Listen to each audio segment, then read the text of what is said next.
Let me say that the theme for this year, for World Food Day, is change the future of migration, invest in food security and rural development. World Food Day has always been about food and nutrition. And some of the key factors for food security is, first of all, food availability. And so it is the responsibility of each nation to ensure that there is an availability of food for every member of their society. The Ministry of Agriculture, we do that in different forms. We firstly do it through local production, and from local production we have, for starters, backyard gardeners, where we have members of our society that grow what they eat and eat what they grow. As part of local production, we also have another means of local production, which is commercial production, or what we call the farm business. Note that I said farm business because agriculture truly is a business. Further, to ensure the availability of food, we also look into, at times, food importation where necessary. So there is availability of food, but you also have to speak about affordability of food, because for food nutrition security, not only must the food be available, but the food must also be affordable. That's why we are doing our best to work towards trying as much as possible to reduce the cost of production for our farmers so they can sell their food at an affordable price to our local consumers. We also try as much as possible to engage certain market entities just to advocate for affordability of food for all. The other key factor in food and nutrition security is, apart from affordability and availability, is also food safety.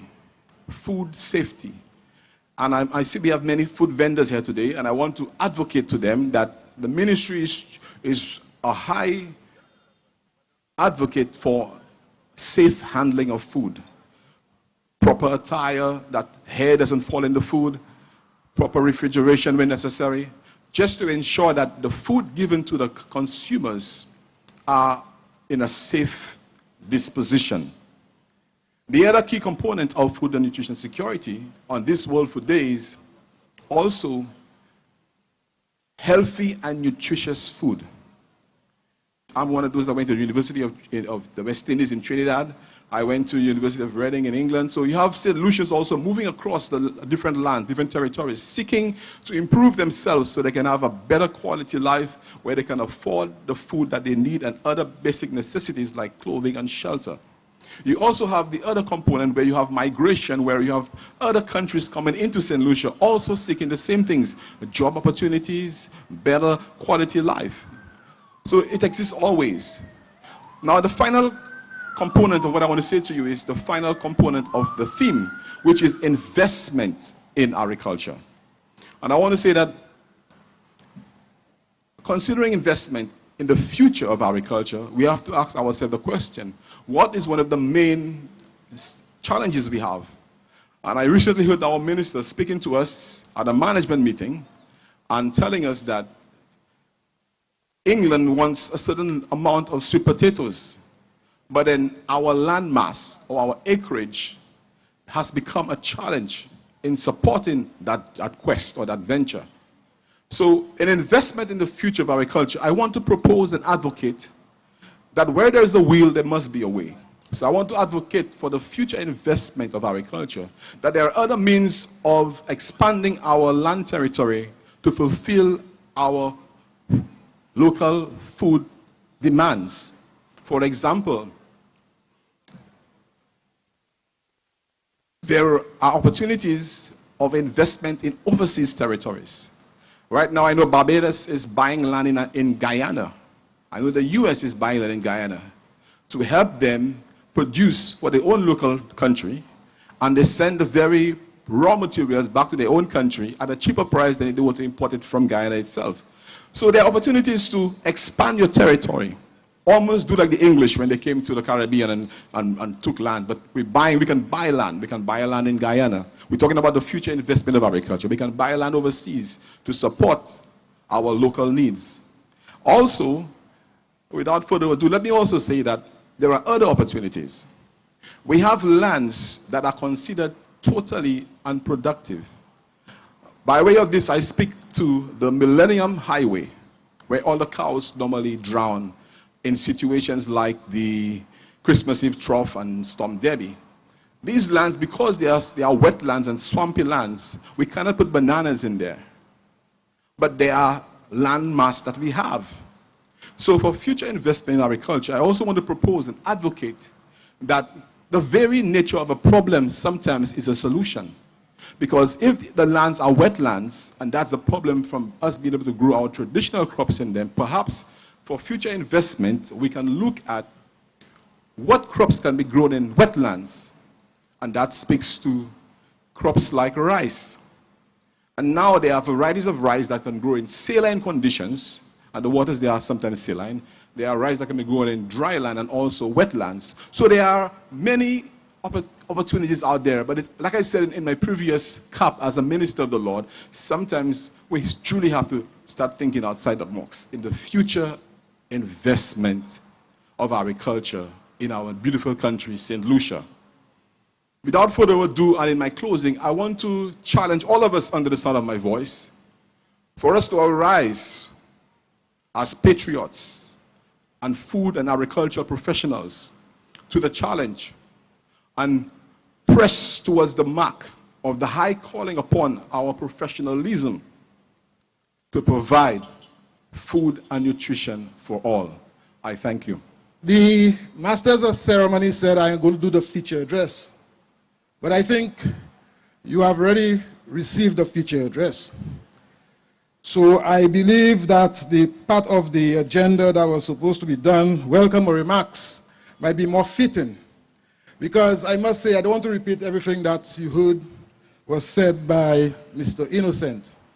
Because wearing his second hat as a member of staff in the Ministry of Agriculture, I'm sure all of us here would agree that all what he said is correct, and it's for us as a ministry and as a government to see what we can do to really support our stakeholders as we try to accomplish a reduction in the rural-urban drift.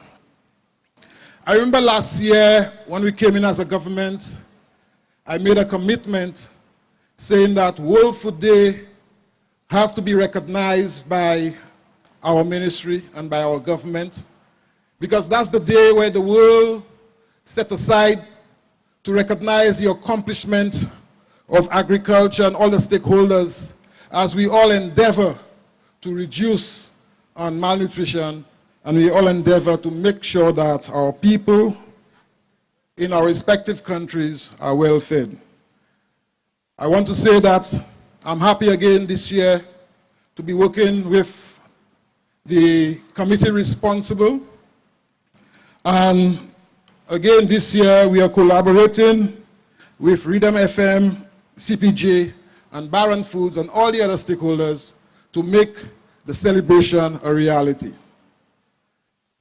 I'm happy that we, with FAO, has agreed on a theme, and Mr. Innocent spoke to the theme, changing the future of migration, invest in food security and rural development. And that is telling us that agriculture is critical. Especially for a small island state like ours, we need to focus and to put policies in place that will really reduce on this rural-urban drift. Because we all know the impact, the negative impact that is having when we are seeing persons moving from the rural communities and coming to the urban communities, and of course this type of strain is putting on government to provide the resources. And as a ministry, we have done a lot to try and encourage persons to operate in their respective communities. And I'm sure with the support of all those who are here today, respective ambassadors, and respective friendly organizations like ICA, OECS, and FAO, we can accomplish the programs that we have started. Of course, there are challenges. There are many challenges. And I'm sure those of us who have been around long enough will speak about proper marketing infrastructure, challenges of proper agricultural land and agricultural lands remaining in agriculture, challenges as far as high cost of inputs. Of course, labor is also a challenge nowadays. And that is why the theme is speaking to reducing and migration, because we need to keep the labor force in the rural communities to give support to agriculture. And in most recent times, we have challenges of climate change. And of course, in St. Lucia, we have experienced the negative impact of climate change. I want to say, and I want to repeat what my Prime Minister have said to us in Cabinet. We need to develop a resilient agriculture. We need to do the agriculture in a way that will take on board the challenges of climate change. And I'm sure, as a ministry and as a department, we are ready for that challenge. Because we can no longer continue to develop our agriculture, we can no longer reduce on migration if we do not take into the focus, moving forward, the negative impact of climate change. I want to say that the whole aspect of insurance is important. And we have, as a ministry, started the discussion as to how we can provide that safety net to our stakeholders, the safety net of insurance, so that they can get the support immediately after any negative impact of climate change. And, most importantly, the whole aspect of pension. And those ambassadors that are here today, I want to call on you all to give us the support, because that is a critical aspect in the development of agriculture, the aspect of insurance and pension to our farmers. Our farmers are asking for it. And we as a government, we need to put in place the facility to be able to encourage them to enter into a pension scheme. So I want to say that I'm happy to see so many of you all here today. Like the chairman said, it's a long day. I want to say thank you to the participants who have come out to at least display the many products. And I'm looking forward to a very successful day.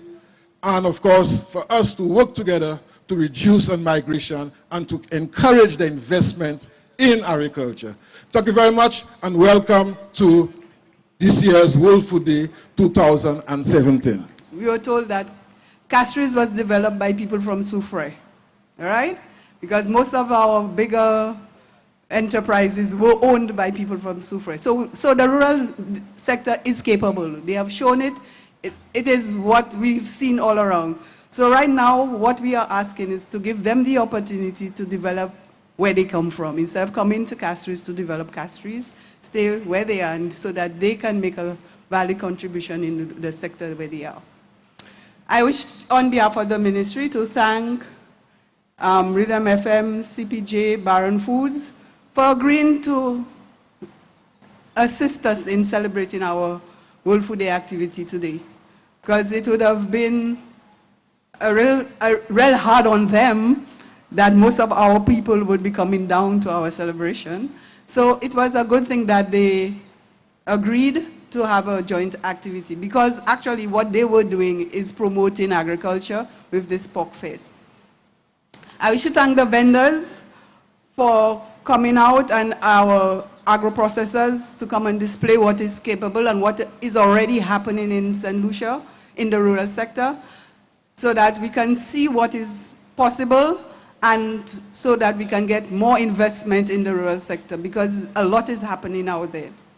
I wish to thank the ministry staff, especially the World Food Day Committee, for all the efforts in making today's activity a reality. Right? Now, this is a launch of our activities. It's just the beginning of what we have planned for this year. Last year, we had a series of activities.